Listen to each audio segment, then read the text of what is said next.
40 நிமிடங்கள் நீங்கள் போய் பிரதமர் மோடி அவர்களை சந்தித்து விட்டு வந்து என் பிள்ளைய டெப்டி சீஃப் மினிஸ்டர் பாத்துங்க நீங்க பேசுனதை கூட புரியாதவரா திருமாவளவன்.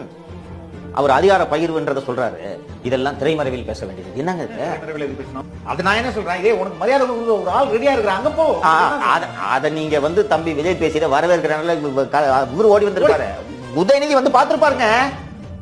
இன்னைக்கு திமுக ஒரே பலம் என்னங்க? சிம்பிளா சொல்றேங்க, ஒரே பலம் என்னங்க? கூட்டணிங்க. ஆமா, கூட்டணி மட்டும் தான் பலம். கூட்டணி மட்டும் தானே பலம். கூட்டணி எல்லாம் முடிஞ்சிச்சுல. தம்பி விஜய் சொல்றத வரவேற்கிற அதிகார பகிர்வுன்றது நல்ல மேட்டர். நாங்கள் எங்களுடைய நீண்ட நாள் கோரிக்கையும் அதுவே அதுதான் அப்படின்னு சொல்லி உதயநிதி திருமா பார்க்க போய் வரமாட்டாரா? கண்டிப்பா. ஏன் பண்ணல? அறிவு எங்க போச்சு திருமாக்கு? இதுதான் என்னோட கேள்வி. தேடி வந்திருப்பாங்களா இல்லையா?